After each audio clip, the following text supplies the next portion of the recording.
Senhor Presidente, senhoras e senhores deputados, desde outubro de 2022 que a taxa de inflação em Portugal tem vindo a corrigir, passando de uma taxa homóloga de 10,29% para 8,25% em fevereiro passado.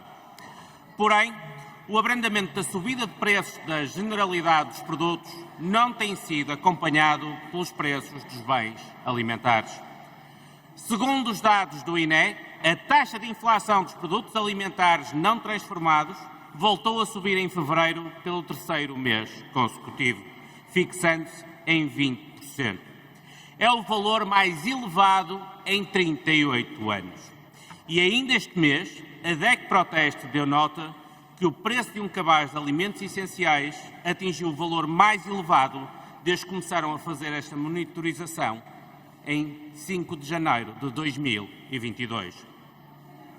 Esta disparidade no comportamento das duas taxas de inflação levanta muitas reservas, indiciando inclusive que alguém esteja a beneficiar tremendamente com a subida do preço dos alimentos.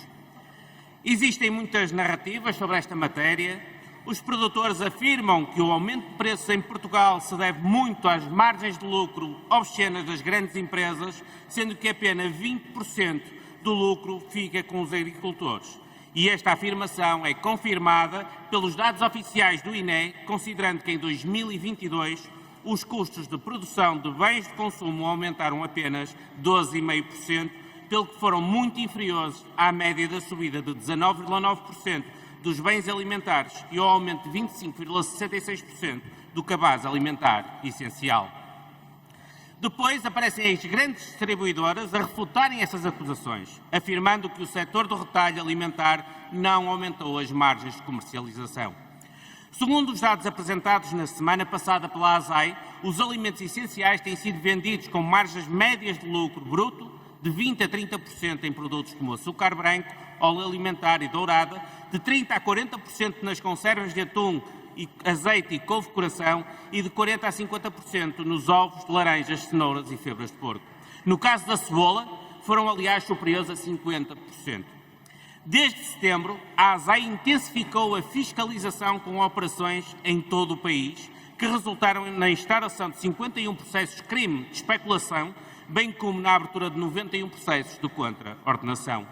Numa nova ação inspectiva encetada na passada quarta-feira, a ASAI detectou novas irregularidades nos supermercados e hipermercados, tendo instaurado mais 25 processos de crimes por especulação de preços e 17 processos de contra-ordenação. Senhoras e senhores deputados, enquanto o Governo permanece inerte, não fazendo mais do que instar a ASAI a proceder às ações de fiscalização, continuando obcecado em não adotar medidas que impliquem perda de receita fiscal, há uma realidade que não pode ser ignorada. Está a ocorrer uma subida abrupta do preço de venda ao consumidor de produtos alimentares, ao mesmo tempo que sobem os lucros das empresas de distribuição alimentar.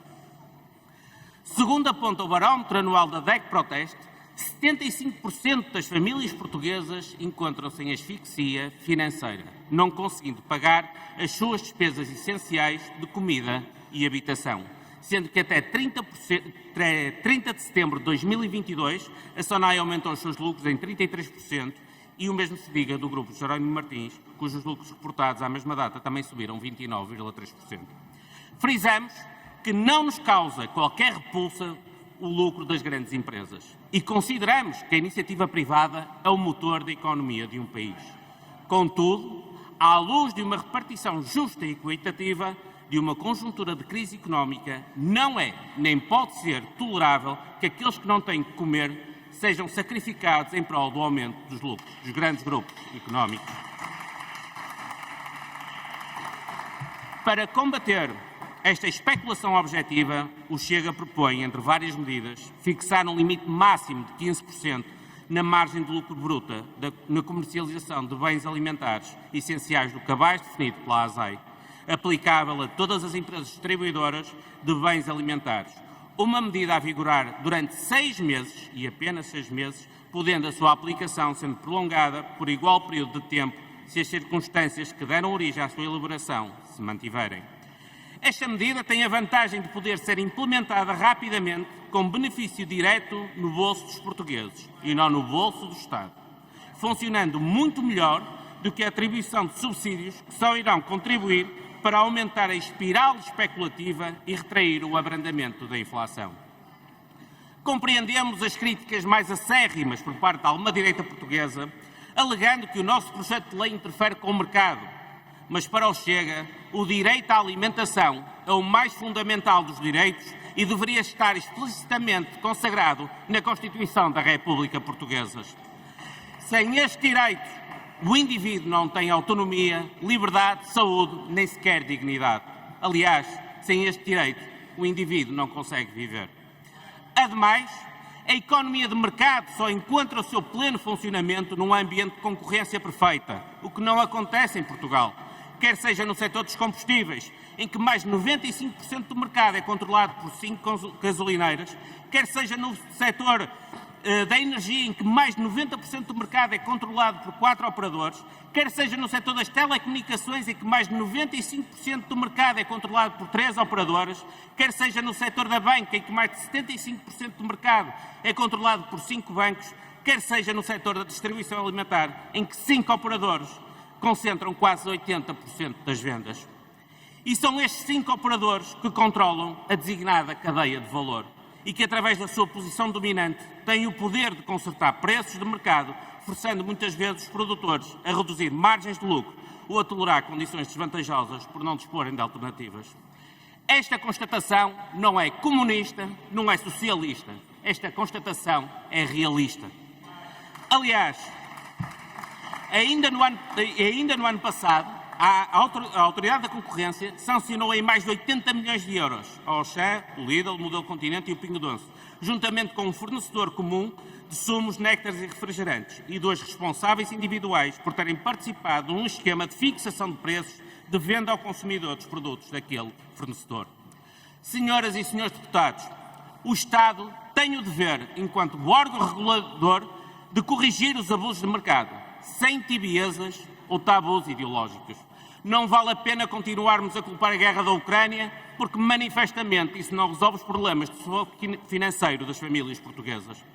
O PSD e a Iniciativa Liberal não apresentam quaisquer soluções alternativas e a extrema-esquerda quer fixar preços administrativamente, o que é claramente contraproducente.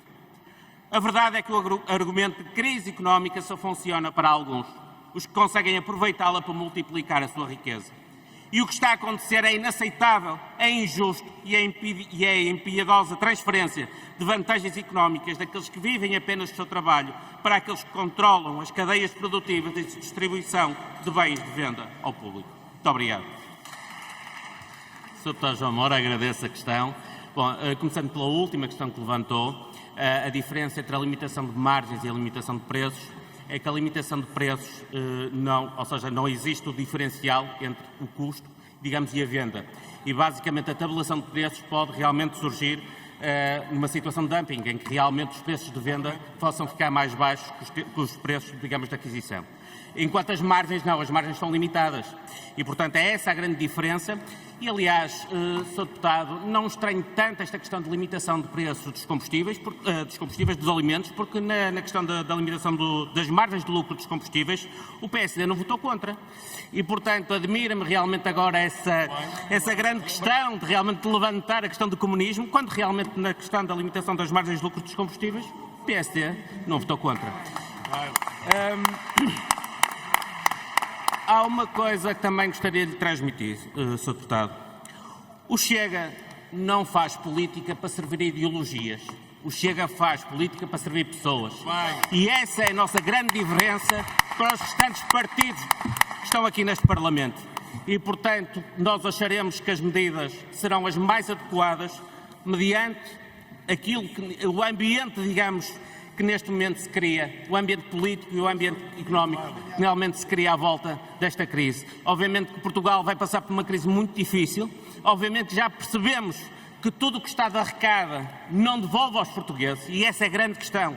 É que é muito fácil dizermos, ok, é óbvio que o Estado devia, no fundo, devolver aos portugueses o excesso de receita fiscal que tem oferido por via da inflação. Mas pergunto eu, Sr. Deputado, O Estado tem feito isso? Não, não tem. E não é por aí que devemos ir. Muito obrigado.